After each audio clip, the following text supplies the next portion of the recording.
Hello everyone, welcome back to सौर competition.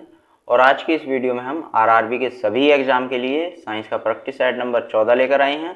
और इससे पहले हमने आरआरबी के सभी एग्ज़ाम के लिए RRB technician, RPF, group D, NTPC, ALP या आरआरबी का कोई भी एग्ज़ाम क्यों ना हो, आरआरबी के सभी एग्ज़ाम के लिए साइंस के हमने 13 प्रैक्टिस सेट अपने इसी यूट्यूब चैनल पर अपलोड कर दिए हैं, जिनका लिंक मैंने डिस्क्रिप्शन में दिया है। आप डिस्क्रिप्शन में जाकर उन प्रैक्टिस सेट से भी अपनी तैयारी कर सकते हैं। और दोस्तों, इन प्रैक्टिस सेट के क्वेश्चन हम आरआरबी के प्रीवियस ईयर के क्वेश्चनों के आधार पर सेलेक्ट करते हैं। और मेरी पूरी कोशिश है कि एग्ज़ाम में जो हो क्वेश्चन, चाहे एग्जामिनर किसी भी तरीके से घुमाकर क्यों ना दे दे, आपसे जो एग्ज़ाम में क्वेश्चन आएगा वो आपसे बिल्कुल भी ना छूटे। तो चलिए बिना किसी देरी के स्टार्ट करते हैं आज का प्रैक्टिस सेट और क्वेश्चन नंबर 1 करते हैं स्टार्ट। किसी अवसारी लेंस की फोकस दूरी कितनी 10 सेमी है, तब लेंस की क्षमता होगी। अब देखो, सबसे पहली बात तो हम अवसारी लेंस का पता होना चाहिए। जो लेंस होते हैं वो दो टाइप के होते हैं। पहले मैं दोनों लेंसों की बात कर लेता हूँ, एक अभिसारी लेंस और दूसरे होते हैं अपसारी लेंस। ठीक है, एक तो अभिसारी लेंस हो गए, दूसरे कौन से, अपसारी लेंस। अभिसारी का मतलब होता है कि जो लेंस किरणों को, प्रकाश की किरणों को एकत्रित कर दे। ठीक है, जो लेंस प्रकाश की किरणों को क्या कर दे, एकत्रित कर दे, वो लेंस क्या कहलाता है, अभिसारी लेंस। और अपसारी लेंस क्या होता है, वो लेंस जो प्रकाश की किरणों को फैला दे। ठीक है, तो अपसारी लेंस तो होता है अवतल लेंस। अवतल लेंस क्या काम करता है, किरणों को फैलाने का काम करता है। और दर्पण में उल्टा होता है, दर्पण में अवतल दर्पण होता है, अभिसारी दर्पण। ठीक है, और अभिसारी, यहाँ पर हम लेंस की बात कर रहे हैं। ठीक है, किसकी, लेंस की, लेंसों की बात कर रही हैं। ठीक, तो अभिसारी लेंस कौन सा होगा, उत्तल लेंस, क्योंकि उत्तल लेंस क्या काम करता है, उत्तल लेंस किरणों को एकत्रित करता है। ठीक है, इस तरीके से ये इसकी मुख्य अक्ष होती है। और जैसे ही यहाँ से प्रकाश की किरण आती हैं, ठीक, चलती हुई, तो ये क्या करता है, इसको फोकस पर केंद्रित कर देता है इस तरीके से। ठीक है, तो ये काम कौन किसका होता है, उत्तल लेंस का। तो देखो, ये अवसारी लेंस दिया, इसका मतलब कौन सा लेंस है, अवतल लेंस। ध्यान से, ठीक है, अवतल लेंस की फोकस दूरी कितनी है, 10 सेमी। तो एफ की वैल्यू कितनी दे रखी है, 10 सेमी। अब एक और बात, अवतल लेंस हो चाहे अवतल दर्पण हो, अवतल लेंस हो चाहे अवतल दर्पण हो, हमेशा जब भी इसकी फोकस दूरी लेंगे अवतल लेंस या फिर अवतल दर्पण की माइनस की लेते हैं, नेगेटिव लेते हैं। ठीक है, तो यहाँ पर माइनस की हो जाएगी। अब हमसे कहा कि लेंस की क्षमता निकालो। क्षमता क्या होती है, पी, तो पी बराबर हमको निकालना। अब पी बराबर देखो फॉर्मूला होता है 1/f। ठीक, लेकिन यहाँ पर f होता मीटर में, हमें वैल्यू सेंटीमीटर में दे रखी, तो इसके लिए होता 100/f और सेंटीमीटर। तो बराबर 100/f की वैल्यू कितनी है, 10, वो भी माइनस के, 0 से 0 कट जाएगी, तो यहाँ से आ जाएगा -10 डायोप्टर। तो यहाँ हमारा आंसर हो जाएगा -10 डायोप्टर। अब देखो यहाँ पर भी जो आप जो हो दो ऑप्शन को वैसे ही एलिमिनेट कर सकते थे ऑप्शन से। जैसा अब अपसारी लेंस, आपको पता चल गया अपसारी लेंस क्या होता है, अवतल लेंस। अवतल लेंस की फोकस दूरी माइनस की लेते हैं, तो क्षमता भी माइनस की आएगी। तो जो प्लस वाले ऑप्शन है वो तो वैसे ही कट हो जाएंगे। ठीक है, अगर वो कहता है अभिसारी लेंस, तो माइनस वाले दो ऑप्शन कट हो जाते हैं। तो अगर आपकी बाई चांस फॉर्मूला याद ना हो, तो भी आप दो ऑप्शन में, मतलब फिर भी आपकी 50% चांस तो होंगे कि आपका क्वेश्चन सही हो जाए। ठीक है, तो कौन सा हो जाएगा इसका, ऑप्शन नंबर सी सही हो जाएगा। कैसे हो जाएगा, इस तरीके से। ठीक, तो चलिए बढ़ते हैं नेक्स्ट क्वेश्चन नंबर 2 पर।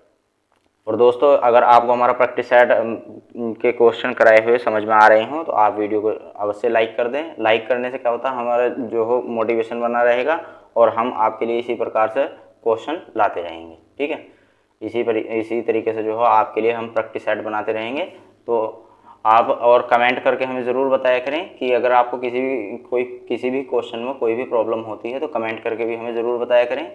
और अगर अच्छा समझ में आता है तो भी अच्छा लिखे करें, क्योंकि कमेंट और लाइक करने में मुश्किल से 1 मिनट का भी टाइम वेस्ट नहीं होगा आपका। ठीक है, आपके लिए इतनी मेहनत करते हैं तो इतना तो बनता है। ठीक, चलिए बढ़ते हैं क्वेश्चन नंबर 2। मानव की आंख के किस भाग को दान किया जाता है। देखो, ऐसा नहीं होता कि मनुष्य की जो आंख होती है, अगर आपने सुना होगा कि भाई नेत्र दान महादान। ठीक है, जो नेत्र दान करते हैं, तो ऐसा नहीं होता कि उनकी पूरी की पूरी आंख निकाल कर दान कर दी जाती है। मानव की आंख का एक हिस्सा दान में करा जाता है। ठीक है, अब वो कौन सा हिस्सा, क्या रेटिना दान में दिया जाता है, या कॉर्निया, या परितारिका, या लेंस।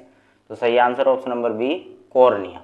मनुष्य की आंख के कॉर्निया का जो भाग होता है, सामने वाला जो उभरा हुआ उभरा हुआ पारदर्शी भाग होता है, सिर्फ वो दान किया जाता है, बाकी और कोई सा हिस्सा दान नहीं होता। ठीक है। नेक्स्ट क्वेश्चन, गाड़ियों की हेडलाइट में कौन सा दर्पण प्रयोग किया जाता है? जो गाड़ी की हेडलाइट होती हैं उनमें कौन सा दर्पण प्रयोग किया जाता है? देखो अभी मैंने बताया था कि जो अभिसारी दर्पण होता है, कौन सा? अभिसारी दर्पण।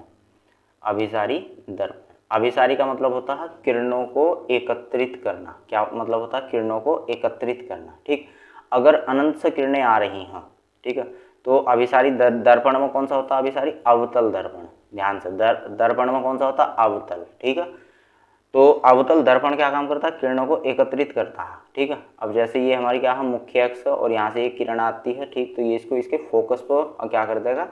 फोकस पर इसको केंद्रित कर देगा इस तरीके से। ठीक, लेकिन ये तब है जब अनंत से क्या आ रही हैं? प्रकाश की किरणें आ रही हैं। ठीक है, लेकिन अगर यहाँ पर इसके फोकस पर ऑब्जेक्ट को रख दिया जाए तो फिर ये क्या करेगा? इनकी जो प्रकाश किरणें हैं इनको समांतर कर देगा यहाँ से।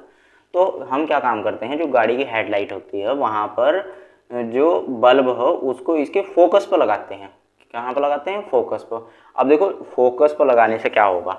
जो गाड़ी के इधर बाहर वाला हिस्सा है वो तो ऑलरेडी प्लास्टिक का, कांच का बना हुआ होता है, तो वहाँ से तो बाहर को प्रकाश निकलता ही रहता है। अब अंदर की साइड में लगा हुआ होता है अवतल दर्पण। कैसा? अवतल दर्पण।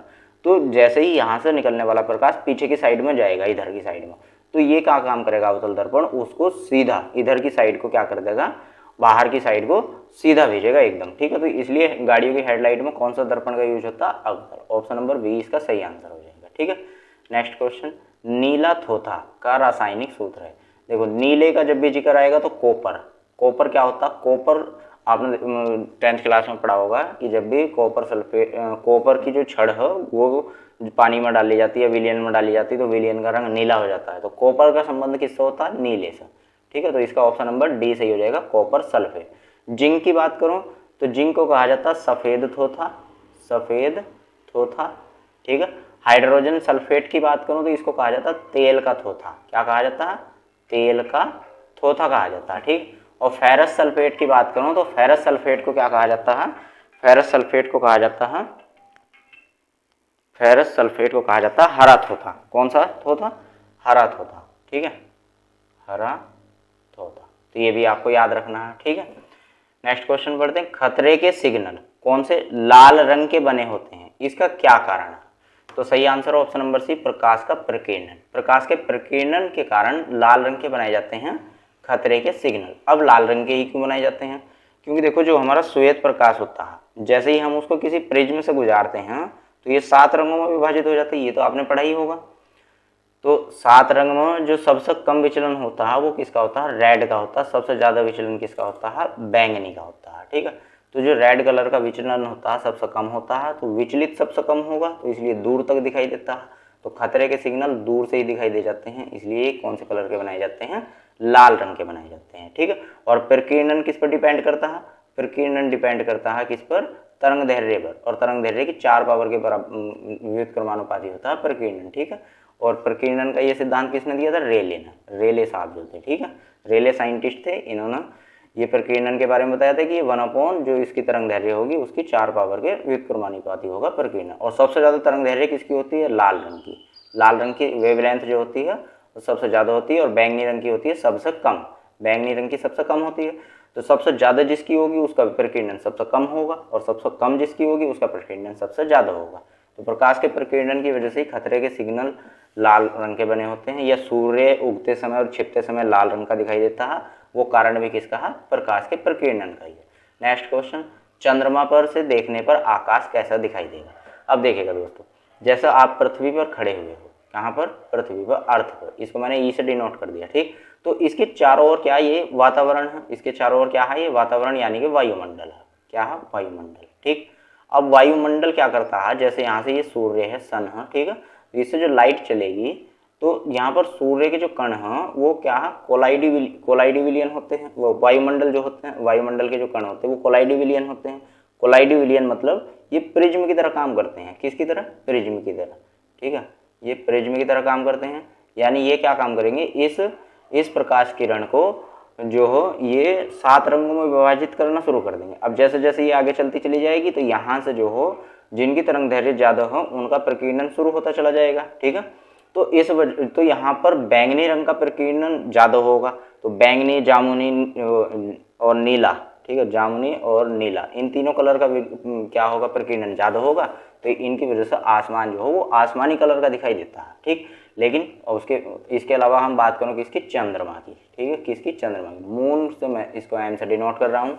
तो चंद्रमा पर तो वायुमंडल है ही नहीं, चंद्रमा पर वायुमंडल है ही नहीं। तो जब वायुमंडल नहीं है तो जो यहाँ से श्वेत प्रकाश की किरण चलेगी तो उसका प्रकीर्णन ही नहीं होगा। तो जब प्रकीर्णन नहीं होगा तो आकाश हमें कैसा दिखाई देगा, फिर आकाश हमें दिखाई देगा काले रंग का। कैसा दिखाई देगा, काला। तो इसका ऑप्शन नंबर डी सही हो जाएगा। नेक्स्ट क्वेश्चन, हेलमेट बनाने के लिए निम्न में से किसका प्रयोग होता है। हेलमेट बनाने के लिए इनमें से किसका प्रयोग होता है, सही answer option number C, Dacron का। किसका, डेक्रोन का।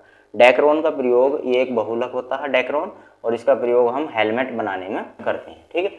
याद कैसे रखेंगे, देखो याद करने का ये तरीका, डेक्रोन नाम से पता चल रहा भारी, डेक्रोन दबंगसा, ठीक है, डेक्रोन यानी दबंगसा। दबंगसा मतलब मजबूत, कोई मजबूत होगा तभी तो दबंग होगा।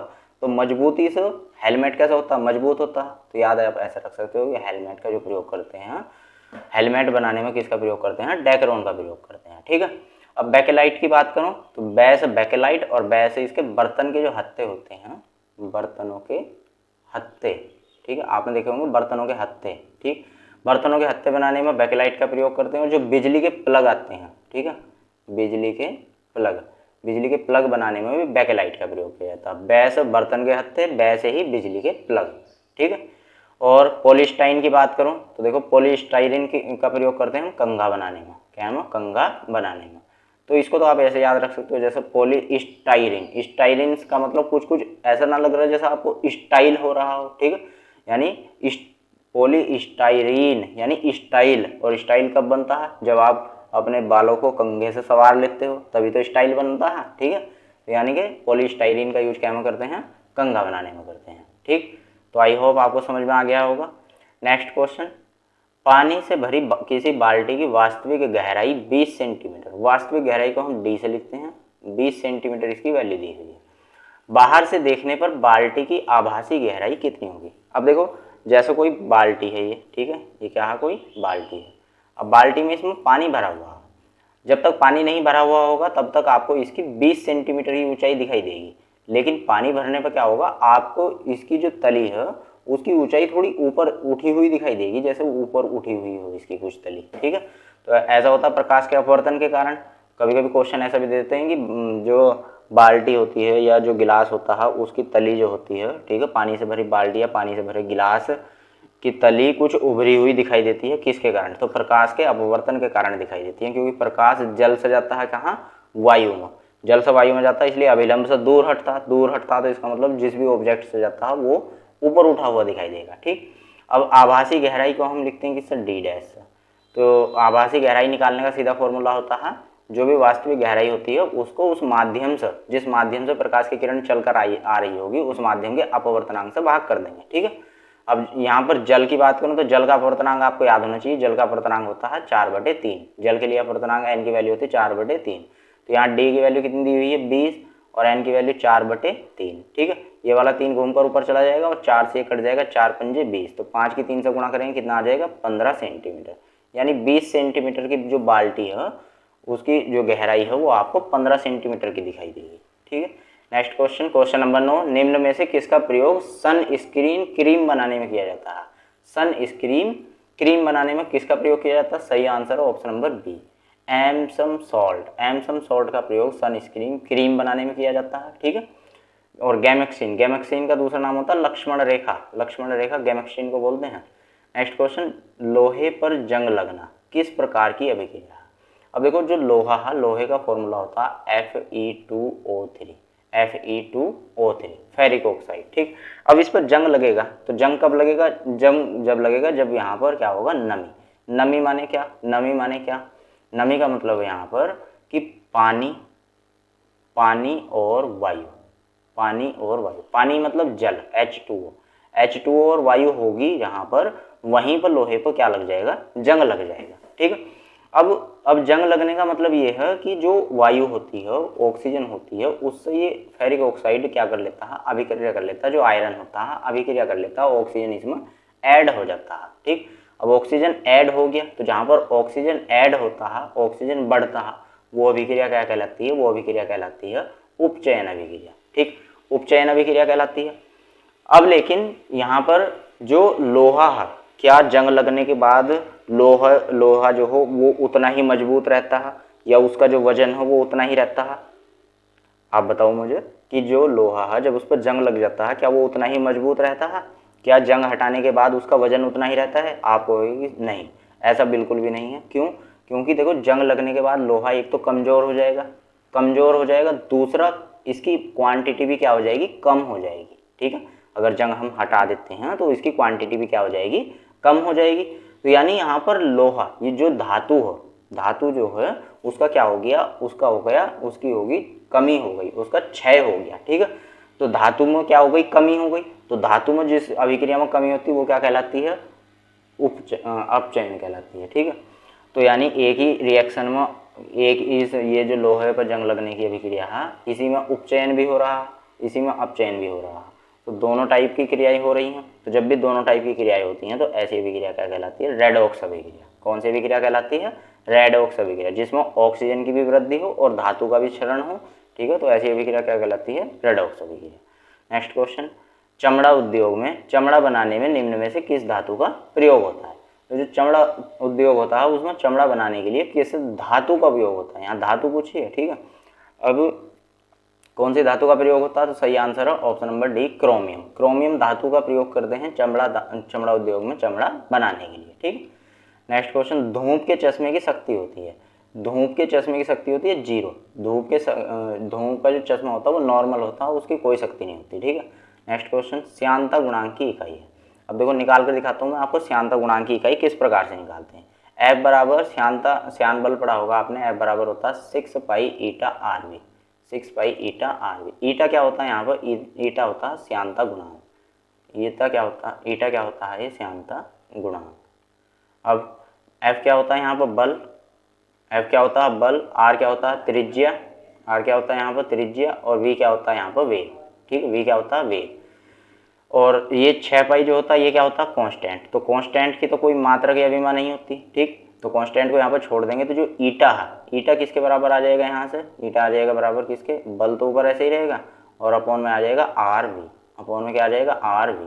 अब बल जो है, बल का मात्रक क्या होता है न्यूटन, बल का मात्रक क्या होता है न्यूटन, और R यहाँ पर त्रिज्या का मात्रक होगा मीटर, और V क्या है यहाँ पर वेग, और वेग का मात्रक क्या होता है मीटर पर सेकेंड। ठीक, अब ये सेकंड दूसरे वाले अपॉन में तो ये घूम कर ऊपर चला जाएगा, तो यहाँ से हमारा आ जाएगा न्यूटन इंटू सेकेंड, और अपॉन में आ जाएगा मीटर स्क्वायर, मीटर की मीटर से मल्टीप्लाई करेंगे मीटर स्क्वायर आ जाएगा। तो यानी हमारा कौन सा ऑप्शन सही हो जाएगा, तो यहाँ पर इसमें कोई भी ऑप्शन मिस्टेक दे रखे हैं सारे ऑप्शन, तो यहाँ पर हो जाएगा हमारा ये वाला option number B, newton second per metre square, option number B. Next question, एक गेंद को एक मीनार की चोटी से स्वतंत्र रूप से गिराया जाता है, 8 सेकंड के बाद यह गेंद जो भूमि पर गिरती है, तो मीनार की ऊंचाई कितनी है, मीनार की ऊंचाई निकालनी है। अब देखो जैसे यहाँ पर ये मीनार है और मीनार की चोटी से हमने ये गेंद गिराई, ठीक, और वो भी स्वतंत्र रूप से, तो स्वतंत्र रूप से इस पर गुरुत्वीय वो होता है त्वरण, वो काम करता है, क्या काम करता है, गुरुत्वीय त्वरण। ठीक है, यानी गुरुत्वीय त्वरण ए का मान हमेशा इस पर काम करेगा, ए की जगह पर जी लेंगे और जी की वैल्यू कितनी, 10 मीटर पर सेकंड स्क्वायर इसमें काम करेगी। तो यहाँ पर हम गति का समीकरण लगा देंगे, कौन सा वाला, दूसरा वाला, क्योंकि ऊंचाई की बात की है यहाँ पर। ठीक है, अब पहला वाला समीकरण लगाएंगे तो उसमें ऊंचाई नहीं होती, पहला समीकरण होता है v बराबर u प्लस ए टी, यहाँ पर ऊंचाई कहीं भी नहीं है। ठीक है, जबकि दूसरा वाला समीकरण उसमें h ऊंचाई दे रही होती है, तो h बराबर यू टी और प्लस के हाफ जी टी स्क्वायर, ये फॉर्मूला यहाँ पर अप्लाई हो जाएगा। अब देखो जब हम गेंद को यहाँ पर है, बिल्कुल इसकी चोटी पर है, जब तक हमने छोड़ी नहीं है, तब उसका वेग कितना, प्रारंभिक वेग, तब तो 0 हो, तो प्रारंभिक वेग 0 हो, तो इस वजह से ये वाला पद तो क्या हो जाएगा, पूरा 0 हो जाएगा, और प्लस के हाफ, जी की वैल्यू कितनी होती है 10, और टी 8 सेकंड बाद वो पृथ्वी पर आ रही है तो 8 गुना 8 हो जाएगा, तो 2 से इसको काट देंगे तो 2 चौक 8 कितना हो जाएगा, और 8 की 4 से गुणा करेंगे 8 चौक 32, 32 की 10 से करेंगे तो कितना आ जाएगा 320 मीटर। 320 मीटर की ऊंचाई है मीनार की। तो ऑप्शन नंबर सी सही आंसर हो जाएगा। नेक्स्ट क्वेश्चन नंबर 15, पानी की बूंद निम्न में से किस लेंस की तरह व्यवहार करती है। तो जो पानी की बूंद होती है वो ठोस होती है और पानी की बूंद करती है उत्तल लेंस की भांति व्यवहार, ठीक है। और अगर यहाँ पर वो दे देता पानी का बुलबुला किस लेंस की भांति व्यवहार करता है, तो पानी के बुलबुले के होते हैं 2 पृष्ठ, ठीक है। तो पानी का बुलबुला फिर किसके, अवतल लेंस की भांति व्यवहार करता। नेक्स्ट क्वेश्चन, कोरंडम निम्न में से किस धातु का अयस्क है। तो सही आंसर हो ऑप्शन नंबर डी, एल्यूमिनियम का अयस्क है क्या, कोरंडम, ठीक है।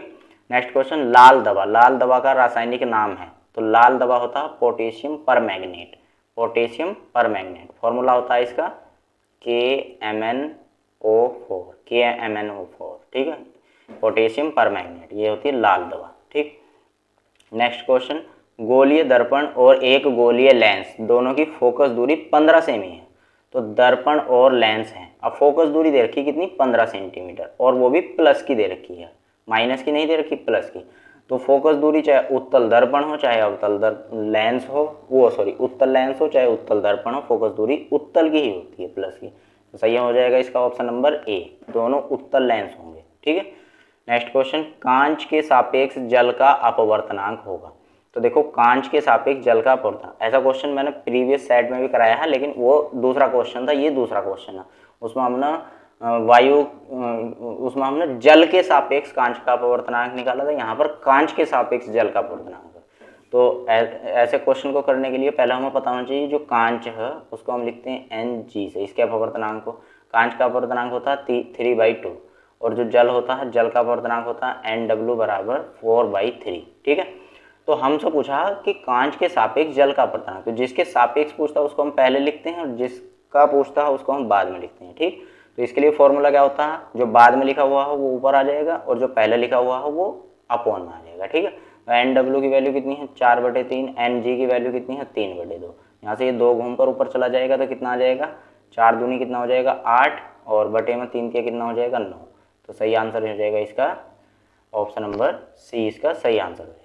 नेक्स्ट क्वेश्चन, 100 वोल्ट और 50 वाट के बल्ब का प्रतिरोध होगा। तो V की वैल्यू कितनी दी हुई है, 100 वोल्ट, और P की वैल्यू कितनी दी हुई है, 50 वाट। तो R की वैल्यू हमको यहाँ पर निकालनी है। तो हमें फॉर्मूला पता है क्या होता है कि P बराबर होता है V²/R, क्या, P बराबर V²/R, ठीक। तो अगर हम यहाँ से R को इधर लेकर चले जाएं और P को इधर लेकर आ जाएं तो R बराबर क्या हो जाएगा, V²/P, R बराबर क्या हो जाएगा, V²/P, और V की वैल्यू कितनी है 100 × 100, और P की वैल्यू कितनी है 50। 50 से काट देंगे तो कितना आ जाएगा, 50 दूनी 100, और 2 की 100 से गुणा करेंगे तो कितना आ जाएगा, 100 दूनी 200। मात्रक होता है प्रतिरोध का ओम। तो इसका ऑप्शन नंबर बी सही आंसर हो जाएगा। तो दोस्तों थैंक्स फॉर वॉचिंग, और मुझे उम्मीद है कि इस प्रैक्टिस सेट में हमारे द्वारा कराए गए क्वेश्चन आपको सभी समझ में आए होंगे और ये क्वेश्चन आपके एग्जाम में काफ़ी हेल्प भी करेंगे, ठीक है। तो वीडियो को ज़्यादा से ज़्यादा शेयर करें, और अगर वीडियो आपको पसंद आई हो तो वीडियो को लाइक करें, और ऐसे ही साइंस के और प्रैक्टिस सेट देखने के लिए आप हमारे चैनल के साथ जुड़कर चैनल को सब्सक्राइब करके बेल आइकन को ऑन अवश्य कर लें। धन्यवाद।